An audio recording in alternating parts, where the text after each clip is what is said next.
So far we've explored the idea of an equilibrium constant, or KEQ. It turns out that KEQ is related to the idea of affinity, and I'll explain that here in this video. At equilibrium, the ratio of a product concentration to reactant concentration is a constant value. This ratio is the equilibrium constant, KEQ. So recall that KEQ equals the concentration of products over reactants, as shown here in this equation. The equilibrium constant KEQ is a representation of a protein's binding affinity for a ligand.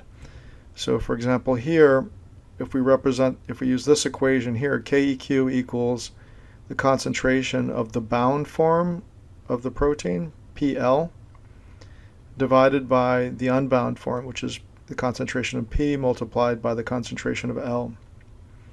So the higher the affinity, the higher the equilibrium constant KEQ, and that makes sense. Imagine that the protein has a very high affinity for a particular ligand, then in a solution at equilibrium you'd have a very high concentration of PL and relatively low concentrations of P and L on their own.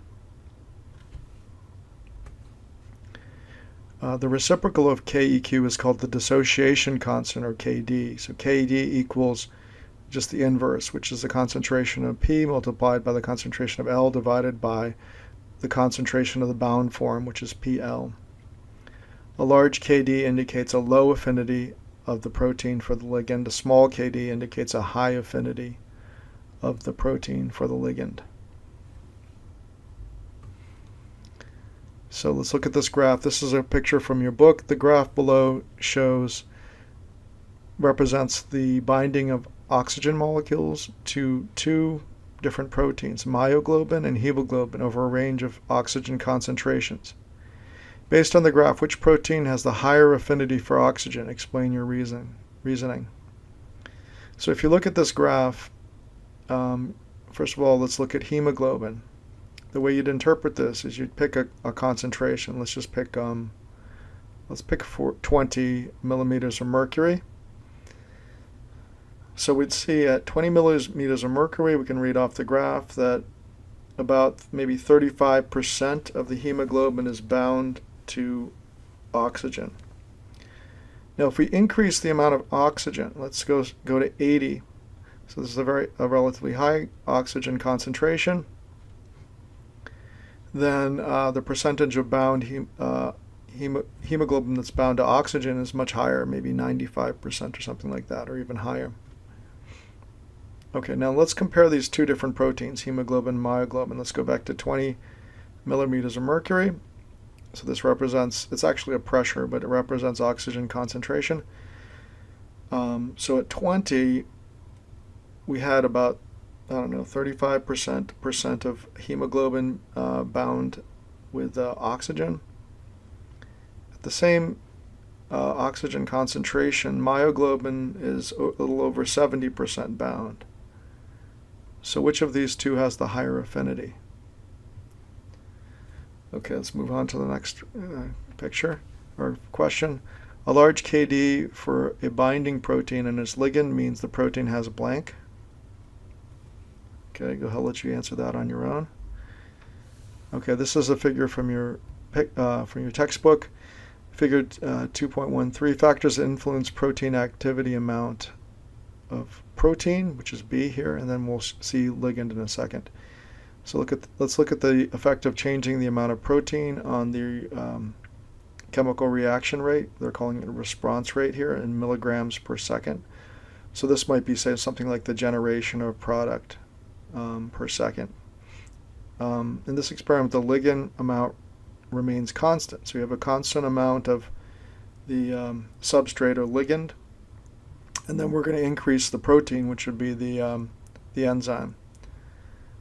So what you can see, well, let's look at these questions. What's the rate when the protein concentration is equal to A? Again, it's very easy, just read it off.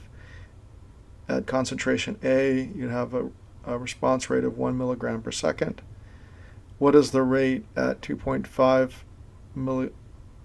when the rate is 2.5 milligrams per second? So here, what is the protein concentration? Clearly it's C, okay?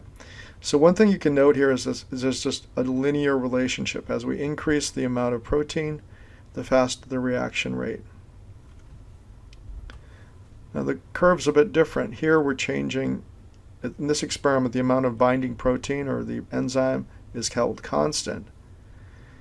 But what we're changing is the ligand concentration of the substrate. So initially, when you have low ligand concentrations, there's a roughly linear increase. As you double the ligand concentration, then the response rate more or less doubles. And this makes sense. The enzyme that's present is being held constant. That concentration is constant. You have a certain amount of enzyme, but now you've doubled the ligand concentration. And so you've increased the probability that the two will come together, and that increases the response rate. Now eventually, as you increase the ligand concentration even more, then the response rate eventually hits a plateau, which you can see here. And so you can answer this question: what is the rate when the ligand concentration is 200 milligrams per milliliter? So you can read, so it's right here, so you can read that off the graph. Now, the question is, why does this occur? Why does the response rate saturate or come to a maximal value? Let's call this maximum rate here. Okay, so you may have already guessed at why this occurs, but here's a picture of why this occurs. You have at lower concentrations, you have plenty of enzyme going around for the amount of ligand. And so if you increase the amount of ligand, then you will increase the reaction velocity. Now at some point, you have so much ligand around that as soon as the enzyme is done essentially processing the ligand, there's more ligand to bind to it. And so the active sites of these enzyme molecules are all occupied. They're pretty much at 100% occupation rate because there's just so much ligand around that there's, just as soon as the ligand, the products are made, a new reactants come and take the place. And so this gives you what's called a Vmax, or a maximal velocity of this reaction rate. This is also called sometimes, it has different names depending on what's being processed. So for example, this same process occurs also for transport proteins. I talked earlier about proteins that transport glucose from, say, outside of a cell to inside of a cell. Well, there's a certain density of those transporter molecules in the cell membrane. So at some point, you'll reach a maximal rate of transport called Tmax. Let's look at some questions. What line would you expect if an enzyme is modified so that it has a higher affinity for substrate? The black curve here is the control.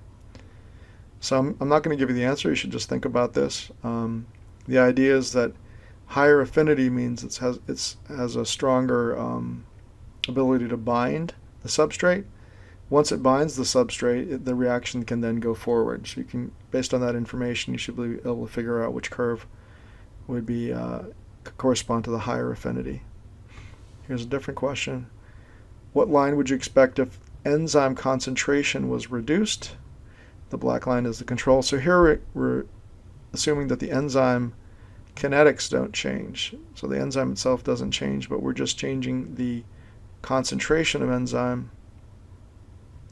And again, here substrate concentration is increasing along this axis, and that would be the same thing as ligand concentration, and we've got reaction rate on the y-axis. Okay, I think that's it for the questions for this part.